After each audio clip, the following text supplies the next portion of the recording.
Memorial Day welcomes summer heat, but with it comes another kind of heat, one turning up on former Obama administration officials. One America's Rion brings us this exclusive report.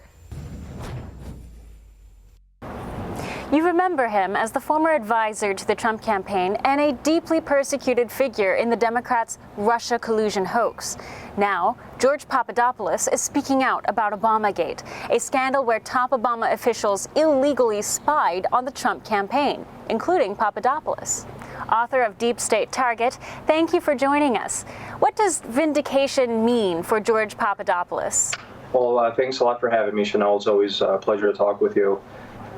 Vindication for George Papadopoulos is not just vindication for me as an individual, but I think for the entire country and the administration. Papadopoulos was sentenced in 2018 to serve 2 weeks in prison for lying to the FBI, a charge rendered by what many call a crooked FBI. Papadopoulos says the FBI set him up, and in the coming weeks, their day of reckoning is closing in, and the Obama administration is hopelessly entangled.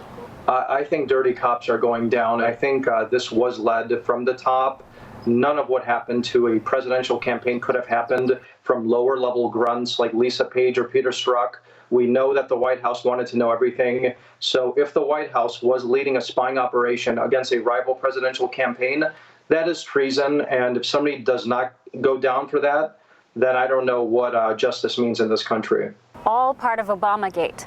Papadopoulos says media will want to complicate or ignore this story, but it's a simple story and demands simple justice. Which is Obamagate, is the weaponization and the effort to the weaponization of not only U.S. intelligence, but U.S. allies abroad to spy and entrap and sabotage the 2016 campaign. George, play that out for us. What if the crimes committed in Obamagate were committed by the Trump administration? What would that look like? It's as if right now President Trump was colluding, if you will, with Christopher Wray and Gina Haspel, who's the head of the CIA, in order to target the Biden campaign to get to eavesdrop on them.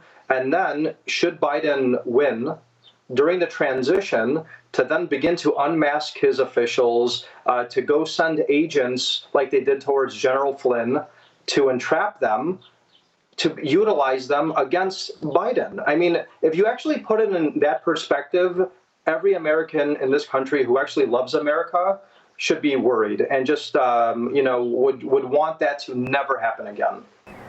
George, we have journalists who daily contradict this White House by saying Obamagate is moot because no crimes were committed by Obama officials. What do you say to that? We know that there were crimes committed against the FISA court, including from Kevin Kleinsmith, who omitted and changed an email in order to get the Carter Page FISA. That's a crime. We know that's a crime. Whether that's prosecuted, that's another issue. We know that Andy McCabe lied under oath. That's a crime. He was not prosecuted.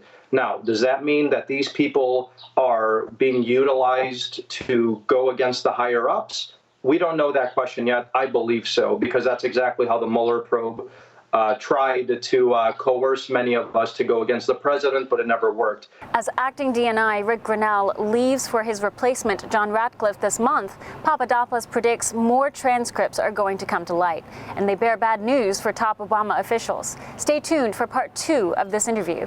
Rion, One American News, the White House. Want to see more videos like this? Click on the link below and subscribe to One American News on YouTube. And call your cable provider and kindly demand that One American News is added to your lineup. Call and subscribe today.